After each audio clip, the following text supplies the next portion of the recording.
Evet arkadaşlar, sonunda satmadan az önce size karavanımızın tanıtımını yapmaya karar verdik.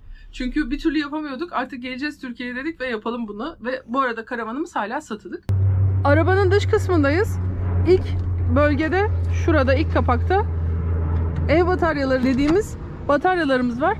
Buradaki alanın içerisinde 2 tane Golf arabası aküsü var, 6 voltluk, ama bize fazlasıyla yetti yol boyunca çünkü arabanın kendi motorundan doluyorlar bunlar. İkinci alanımız LPG depomuz. LPG deposu burada. Buradan doluyor. Şuradaki valften de kapanıp açılabiliyor rahatlıkla. Yaklaşık 40 litre miydi? 75 litre. İçine 75 litre gaz koyabiliyoruz. Burası bizim dış ünitelere hookup dediğimiz bağlantı ünitelerimizin olduğu yer. Şurası tuvalet ve gri su depomuzun boşaltma alanı. Bu kırmızı hortum oraya, o ağız kısmına geçiyor ve çok geniş bir şekilde tuvaletlere bağlanıp boşaltabiliyoruz. Bu beyaz hortum bizim temiz su doldurma hortumumuz, yan tarafta duruyor. Şuradaki elektrik bu şekilde bağlı olduğu zaman jeneratörden gelen elektriği içeriye dağıtıyor. Eğer o fişi oradan çıkartıp şebekeye bağlarsanız da aynı şekilde şehirden gelen elektriği içeriye dağıtıyor.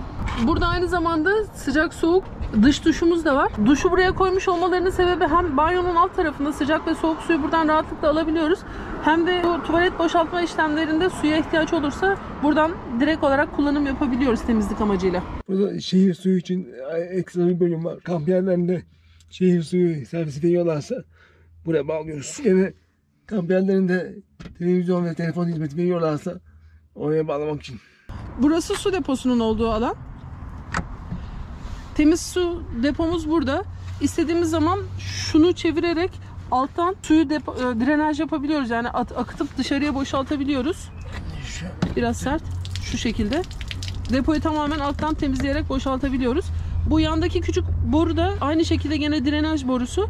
O da içerideki bütün borularda kalan suyu dışarıya boşaltıyor. Böylece kış için içine hiç su bırakmadan bırakabiliyoruz arabayı. Burada su pompası ve genleşme tankı var. Aradaki boş alan da buradaki storage dediğimiz alanda ta ön tarafa kadar gidiyor. Yer halısı ve bizim yollardan topladığımız odunlar yakmak için burada duruyorlar. Dışarıyla ilgili unuttuğumuz bir yer. Burası. Temiz suyu buradan doldurabiliyoruz. Deponun içine direkt.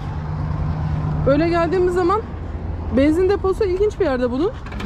Plaka açılıyor ve arkasından buradan benzin alıyor ve en korkunç yeri arabanın burası olabilir. Çünkü dol bitmiyor. 170 dolarlık yakıt aldığımız vardır yani. Yandan yukarıya doğru çıkan bir tane merdivenimiz var. Şimdi biraz kaygan çıkıp göstermeyeceğim size. Burası jeneratörün olduğu alan. 4000'lik bir tane Onan sessiz jeneratörümüz var. Yani ne kadar sessiz olsa da birazcık sesli tabii, ama gene de bizi içeride çalışırken hiç rahatsız etmeyen bir jeneratördü. Burası bir depo alanı. Burada barbekümüz, brandalarımız, tentemiz, arkasında halı ve yola gene topladığımız kozalaklarımız var yakmak üzere. Burası buzdolabının arkasındaki havalandırma kısmı. Ortam ısıtıcısı yani sobamız ve su ısıtıcısı yani boilerımızın havalandırma yerleri. Orası. Ivır zıvır ve kıvırdan Halo içerideki çekmece yetmediği için onun kalan malzemelerini ve tamir ıvır zıvırlarını koyduğu yer. Burada da yine bir storage alanı, yani saklama alanı var. Bu da diğer tarafa kadar uzanıyor. Orada işte kahve makineleri, ıvırlar zıvırlar, karavanla bize verilen şeyler var. Biz de hepsini aynı şekilde bırakıp gidiyoruz burada zaten. Karavan bayağı yüksek olduğu için basamak lazım çıkmak için. Ve basamağımız bu şekilde otomatik olarak açılıyor. Şimdi arabanın ön tarafına doğru gidiyorum. Ve arabanın motoru. Siz bunu zaten o kadar çok gördünüz ki videolarda, bozuk araba videolarında, ama şimdi artık her şey sağlam, her şey düzenli ve satışa hazır duruyor araba. Arabanın motoru aslında çok sağlam, çok temiz ve çok güzel. Bir sıkıntısı yok. Bir tek şanzımanda bir problemimiz vardı. Onu da zaten yaptırdık ve hala garanti altında. Hala 15 ay daha garantisi var. Pırıl tertemiz. Yani 2000 model bir arabanın motoru gibi değil, o kadar temiz ve güzel ki. İşte sigortaların bir kısmı burada, evet. Bir kısmı içeride. Aküsü de yeni. Aküsü de yeni. Onu da yeni değiştirdik. 2021'in 11. ayında yine akü aldık. Ön lastikleri değiştirdik ve bitti.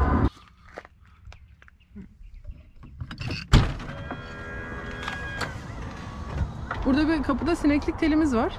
Sineklik teli normalde kapı açılırken kapıyla bağlantılı çalışsa da tek başına da çalışabiliyor.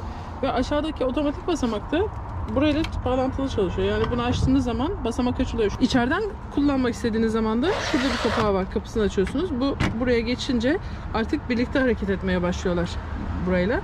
Ama normalde bu kapı tek başına da bağımsız olarak çalışabiliyor. Şimdi içeriye girdikten sonra önce ön tarafı size bir tanıtmak istiyorum. Ön tarafta 1, 2, 3, 4 tane storage array'imiz var. Yani saklama alanımız var böyle. Şu şekilde. Ve televizyon var. Televizyon normal şebeke hattına bağlandığı zaman veya invertörle çalışıyor. Biz bazen invertör kullanıyoruz onun için. Karavanın üzerinde ince detayları çok güzel düşünmüşler. Şöyle gelirsek. Gel Uğur'cum böyle. Yolcu koltuğunun altında burada bir çakmak girişi var. Şurada gösteremiyorum. Elimle göstereyim. Şunun altında bir çakmak girişi var. Bunların hepsi normal yolculuk sırasında bizim buraya bir şeyler bağlamamızı ve rahat etmemizi sağlıyor. Hatta bazen biz burada çakmak girişli bir invertör aldık. Onu bağlayıp buradan televizyonu çalıştırmamıza da yarıyordu. Evet, kaptan pilotumuz Güneş. Şu anda sürücü koltuğundayız. Normalde burası Haluk'un koltuğu. Ben arabayı kullanmak için bir kere oturdum buraya. Onda 10 metre falan kullandım zaten. Şurada başlayalım sırayla. Jeneratör düğmemiz var. Jeneratör düğmesinin üst tuşuna bastığımız zaman normal arabanın gaz deposundan gaz çekiyor ve 10 tuşuna bastığımız zaman çalıştırıyor. Bu Park veya Travel'ı Haluk birazcık değiştirdi. Arabaya elektrik vermek için ön kısmı kullanıyor. Şu jeneratörün çalışma saatini gösteriyor. Şu anda 249 saatlik bir çalışma var. Burası normal farların açılıp kapandığı alan. Şu motorun bataryasını yani akülerini ev bataryası dediğimiz içerideki bataryalarla çalıştırma yeri. Eğer olur da ana aküde bir problem olur da çalışmazsa buna basılı tutarak kontağı açtığınız zaman içerideki bataryalarla burayı çalıştırabiliyor çok rahatlıkla. Burada jacklerin kontrolleri var. Çünkü arabada 4 tane leveler jack var. 2 tane önde, 2 tane arkada olmak üzere. Yamuk yumuk bir yerlere park ettiğiniz zaman bunları kullanabiliyor. Haluk şu anda aracın ayaklarını ayarlamaya çalışıyor. Evet. İşte bunu yapmaya çalışıyordu. Bu taraf eğimli olduğu için bu şekilde düzeltti. Ön jackler, arka jackler, sağ jackler veya sol jackler olarak ikişer ikişer hepsini ayarlayabiliyorsunuz buradan. Aynalarımız ısıtmalı. Aynayı ısıtıp buzları çözdürebiliyoruz ve ayna ayarları. Zaten başka da bir şey yok burada anlatmamız gereken. Var mı kaptan? Yok. Arabamız otomatik vites bu arada ve drive'da mı duruyor şu anda bu? Buraya bakarsan göreceksin. Parkta durduğunu. Ama D'de duruyor. Evet, şuradan kırmızı görünüyor. Demek ki parkta duruyormuş. Koldan o kadar ilgisiz ki. Koldan vitesli, otomatik vitesli bir arabamız var. Şimdi yavaş yavaş arkaya doğru geçelim. Bir dakika. Söylemeyi unuttum. Şu dolabı açtığımız zaman da burada bir tane CD changer'ımız var. Bir tane önde, 2 tane arkada kolonlarımız var. Böylece Haluk önde müzik dinlemek, arkada ben uyumak istediğim zaman benim uyumamamı sağlayabiliyor. Bangır bangır müzik açarak ön taraftan. Burada bir tane alttan kontrollü çanak antenimiz var. Döndürerek yukarısı açılıyor ve normal bir uydu çanak anteni bu. Şurada da bir tane normal antenimiz var. Bunu da gene çevirerek yukarıdan böyle kalkmasını sağlıyoruz. Bu da normal yerel karasal hatlara bağlanmaya yarıyor. Burada 2 tane saklama alanımız var. Biz bunları genel olarak mutfak aletleri için kullandık. Biraz aşağıya indiğimiz zaman burada geniş bir alanımız var oturmak için görüyorsunuz. Bu masa aşağı inip burada büyükçe bir yatak haline gelebiliyor indirildiği zaman. Çok rahatlıkla 2 kişi yatabilir çünkü bizim Homi'deki yatağımız kadar. Eğer boyunuz uzunsa yetmiyorsa koltuk öne doğru gidip şurası açılabiliyor burası. Böylece daha uzun boylu birisinin rahatlıkla kalabileceği bir yer haline geliyor. Bunların altında burada böyle ta en sonuna kadar giden 2 tane büyük çekmece var. Bu çekmece tabii tahmin edebileceğiniz gibi Haluk'un tamir alet edevatlarını sakladığı çekmecesi. Aç bakayım. Karavan veya karınız sizi deli ederse başınıza takmak için huniler. Perdeler biraz bizim Türkiye'dekinden farklı. Sanki bizim Türkiye'dekiler biraz daha iyi gibi geliyor bana bu konuda. Şurada normal tülünün olduğu yer var. Arkasından da bu geliyor. Daha kalın olan perde. Kalın perdeyi biraz zorluyoruz ama şu şekilde açılıyor. Pencereler yan açılıyor ve bütün pencerelerin hepsinde şu şekilde sineklik var. Sinekliği de açmak isterseniz bu şekilde açıp kapatabiliyorsunuz ayrıca. Karavan bu kadar büyük olmasına rağmen görüyorsunuz tezgah küçük. Ama hem bu masayı kullanabiliyorsunuz tezgah olarak arkanıza dönüp bir şeyler yapmak için. Hem de bu tarafa dönüp şunu bu şekilde kaldırdığınız zaman ilave bir tezgahınız oluyor ve bu ilave tezgahın altta mekanizmasını çok değişik yapmışlar. Sadece bir el hareketiyle tekrar geri indirebiliyorsunuz aşağıya. Burada hem bütün evlerde hem bütün karavanlarda görebileceğiniz bir özellik. Mutlaka çiftli evye kullanıyorlar. Biz Amerika medeniyetinde yetişmediğimiz için çift levyeyi niye kullandıklarını ben tam olarak çözemedim. O nedenle bir tanesine böyle bulaşıklığımı koyuyorum. Burada yıkadığım bulaşıkları burada durulamak için kullanıyorum. Çok da rahat oluyor. Suya alttan süzülüp gidiyor ve hiçbir şekilde bizi rahatsız etmiyor. Burada bir tane üçlü ocağımız var. Gazla çalışıyor. Şu şekilde kullandığımız zaman çok da verimli bir şekilde çalışıyor. Mikrodalgamız oldukça da büyük hacimli bir mikrodalga. Jeneratörle çalışıyor ama fırın özelliği de var aynı zamanda. Yani isterseniz ızgara falan gibi de kullanabiliyorsunuz ya da kullanmazsanız normal defrost'ta her şey var üzerinde. Onun haricinde burada bir tane mutfak malzemelerimizi, eşyalarımızı koyduğumuz yer var. Artık eşyaların bazılarını aldığımız için az kaldılar. Burası kontrol panelimiz. Kontrol panelinde neyimiz var? Motorun aküsünün ne kadar dolu olduğunu gösteriyor. Ev akülerinin ne kadar dolu olduğunu gösteriyor. Gri tank şu anda boş. Siyah tankımız 1/4 dolu. Temiz suyumuz boş çünkü hava çok soğuk olduğu için boşalttık. LPG'miz boşalmış o da. Bu su ısıtıcımız, şu anda açmıyorum onu çünkü su ısıtıcısının içindeki suyu da boşalttık donmasın diye. Su pompamız, bunu açtığımız zaman su pompası çalışıp su vermeye başlıyor ama su depomuz da boş olduğu için onu da çalıştırmıyorum. Bu da hood light, şuradaki ışığı açıyor. Bu arada tabii ki aspiratörümüz var. Karavanda ne büyük lüks değil mi bu aspiratöre sahip olmak? Ama bu karavandaki en büyük özellik ve benim Homi'de olmasını en çok istediğim özellik, hepiniz biliyorsunuz. Burada bir tane gazlı fırın var.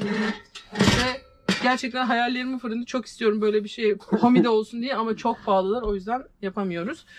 Burada sigorta dolabı burası. Aracın arka tarafına ait olan sigortalar burada. Ön tarafına ait olan sigortalar yolcu koltuğunun altındaydı. Yine burada çekmeceler. Burası böyle bir saklama alanı. Çöplerimiz, işte yağlar, deterjanlar falan. Çekmeceler zaten malum. Çekmecelerde önemli bir detay var. Çekmeceyi bu şekilde çektiğiniz zaman gelmiyor. Çekmeceyi biraz yukarı çekip öyle çekmeniz gerekiyor. Şu şekilde. O yüzden yolda da açılması gibi bir ihtimal olmuyor çekmecenin hiçbir şekilde. Bakın bu gelmiyor. Biraz yukarı çektiğiniz zaman açılıyor. Burada da kitaplarımız. Ve bunu da sağlayan çok küçük bir detay var. Şu küçük detay olayı bitiriyor. Bunun üstüne geçince yapışıyor oraya. Şimdi geliyoruz buzdolabımıza. Buzdolabımız 2 yolu buzdolabı. Açıldığı zaman otomatik olarak elektrik alabiliyor veya gazla çalışabiliyor. Genelde durduğumuz yerlerde gazla çalışıyor. Eğer şebeke elektriğine bağlandıysak otomatik olarak şebeke elektriğine geçiyor. Yolda giderken de gazla çalışıyor. Yani eğer bir şehir elektriği bulabilirse mutlaka şehir elektriğini kendi otomatik olarak kullanıyor. Ama bulamadığı yerlerde gazla çalışıyor. Şimdi siz diyeceksiniz ki gazla çalışıyor ama gaz o zaman çok pahalı. Ben size şöyle söyleyeyim. Yaklaşık olarak bir depo gazla, ki $15 civarında falan doluyor. 50 gün gidiyor. 50 gün gidiyor bize. Nerelere kullanıyoruz? Buzdolabı zaten sürekli kullanıyor. Ocağı kullanıyoruz, fırına kullanıyoruz, arabanın ısıtıcısına kullanıyoruz ve su ısıtmak için kullanıyoruz. Yani sıcak suyumuz hem mutfaktan hem banyodan sürekli olarak akıyor. Hiçbir problem yaşamıyoruz. Yaşamadık da. Burası ısıtıcının havayı çektiği nokta. Şu şekilde bütün her yerde havalandırma noktaları var. Bir tanesi mutfağın altında. Oralardan da içeriye sıcak havayı üflüyor ısıtmak için. Bu klimanın havayı çektiği nokta, burada solar monitör yazıyor. Bakmayın siz sanki solar panel vermiş gibi hava yapıyor burada ama aslında solar panelin büyüklüğü bunun kadar falan, klimanın üzerine takılı. Biz de solar monitörü görünce yaşasın solar panelimiz oldu diyorduk. Şu kadar bir şey panel. Muhtemelen buzdolabının veya başka bir şeyin böyle minik ihtiyaçları için ufak tefek bir elektrik sağlasın diye yapılmış. Klimanın dışarıya soğuk üfleyen kısımları şurada. Orada 2 tane, orada 2 tane, burada ve orada toplam 8 tane soğuk hava üfleme noktası var. Burası da klimanın iklimlendirme ünitesi. Klimanın, mikrodalganın ve duvarlardaki prizlerin çalışabilmesi için ya jeneratörü çalıştırmamız gerekiyor veya şehir elektriğine bağlanmamız gerekiyor normal dışarıdan kabloyla. Mesela Haluk kahve yapmak istediği zaman, daha önceki videolarımızda da görmüştünüz, mutlaka bizim oradaki elektriğe bağlanmamız gerekiyor ve biz her şeyi hazırlıyoruz. Jeneratörü çalıştırıyoruz, mikrodalga çalışıyor, kahvemiz çalışıyor. Ama bazen bir kere ya da 2 kere çok çok sıcakta hava. O zaman klima içinde jeneratörü çalıştırdık. Normalde pek çalıştırmıyoruz. Karavanda mikrodalgada pişirmek üzere yiyecek bir şeyler aldık. Ama bunları çalıştırmak için bizim jeneratöre ihtiyacımız var. Ve jeneratör her çalıştığı saat için orada fıt fıt fıt fıt fıt şey dönüyor, sayaç döndürüyor. Haluk'un da her seferinde içi gidiyor. Sayaç gidiyor, sayaç gidiyor diye. Mikrodalgayı hazırladım. İçine yiyecekler hazır. Kahve makinesi hazır. Ve şimdi jeneratörün düğmesine basıyoruz. O saat böyle fıt fıt fıt döndükçe Haluk'un içi gidiyor. Yağları eriyor. Çalışmaya başladı. Mikrodalgayı da hemen çalıştıralım. O da dönmeye başlasın. Kahve bitiyor. Mikrodalganın da işi bitmek üzere. 14 saniye kaldı. Artık kapatabilirsin. 13, 10, 9, 2, 1. Evet, kapat. 2 tane orada uyduruk 6 volt akü var gibi görünüyor ama o aküler golf kart aküsü olduğu için o golf arabalarının akülerinden gayet bizim işimizi görüyorlar. Yani neredeyse 3 gün falan hiç dışarıdan elektrik almadan eğer dolularsa idare edebiliyorlar bizi. Burada bir tane Amerikalıların pantry dedikleri kiler dolabımız var. Kilerin sadece üst rafı sabit. Burada tencereler ve Haluk'un kahve makinesi duruyor. Onun haricindeki bütün çekmeceler bu şekilde girip çıkabiliyor ve biz bunları depolama alanı olarak kullanıyoruz. Tencerelerimizin bazıları işte ıvır zıvırlarımız burada. Birazcık dağınıklar. İşte konservelerimiz burada. Makarnalarımız burada. Saklama kaplarıydı. Şunlar bunlar. Hepsini buraya koyuyorum ben. Herhalde tek dolu dolabımız burası. Burası da yine normal çektiğimizde açılmayan, yukarı kaldırıp çektiğimizde açılan patatesimizi, soğanımızı ve biraz ağırlığı fazla olan burayı zorlayacak şeyleri koyduğumuz nokta. Şimdi gelelim yatak odasına. Yatak odasını diyeceksiniz ki şimdi yatak odanız var. Önde de birileri yatıyor. Arada bağlantı yok. Nasıl olacak? Şöyle bir detayımız var. Kilidi buradan açıyoruz. Kapımızı kapatıyoruz. Böylece tamamen izole bir şekilde farklı bir alana sahip oluyoruz burada. Peki yatak odasına girdiğimiz zaman ne olacak şimdi? Orada çekmeceler var. Biz onları nasıl kullanacağız? Haluk, bunları nasıl kullanacağız? Buradan. Yatak odamız büyüyor. Duvarlar ileriye doğru gidiyor. Orası yatak odasının olduğu kısım.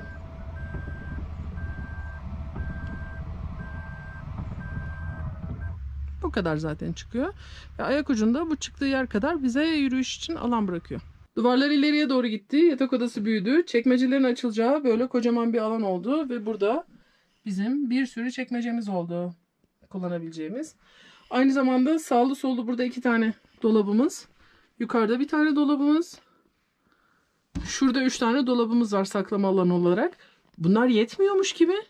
Burada bir tane şöyle açılıp kapanabilen bir tane dolabımız. Şimdi orada prizler var. Oraya şarj için kablolarınızı taktığınız zaman aradan şuradan kabloyu çıkartıp telefonlarınızı burada şarj edebiliyorsunuz çok rahatlıkla.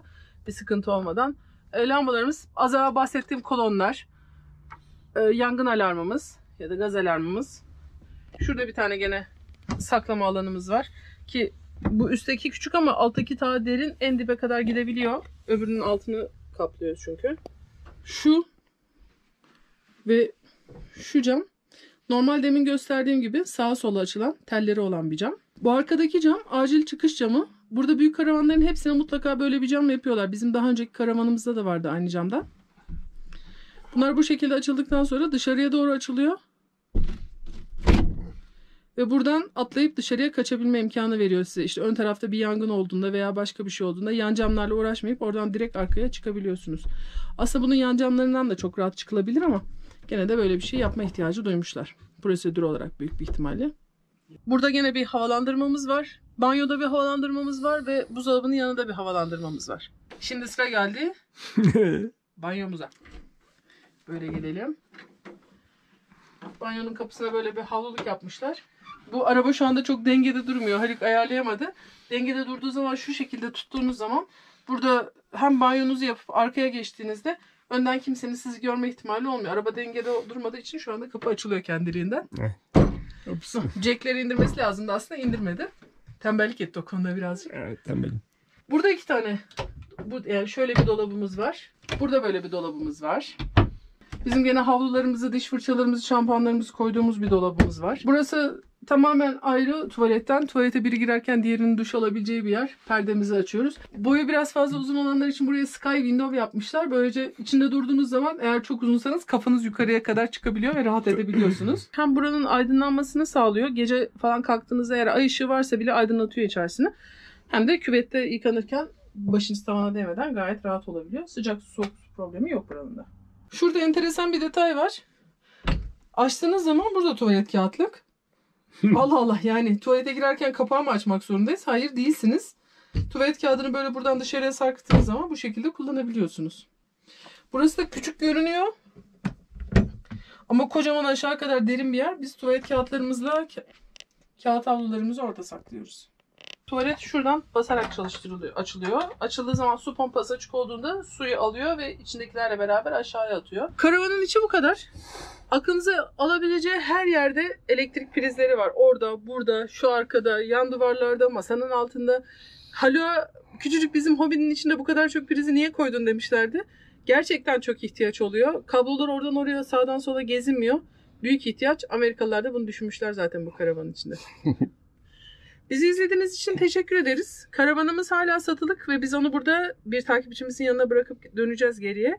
Amerika maceramızın artık sonuna geliyoruz yavaş yavaş. Bu maceralarımızı ve bundan sonraki maceralarımızı takip etmek için ne yapıyorduk? Önce abone oluyoruz. Sonra çan işaretine tıklıyoruz. Haberdar olmanız için yeni çıkan videolardan. Ve eğer beğendiyseniz de kocaman bir tane böyle işaret yapıyoruz. Ve hep beraber dünyayı gezmeye devam ediyoruz. İnşallah. Sağlıkla, mutlulukla İnşallah. yeni yılımızda.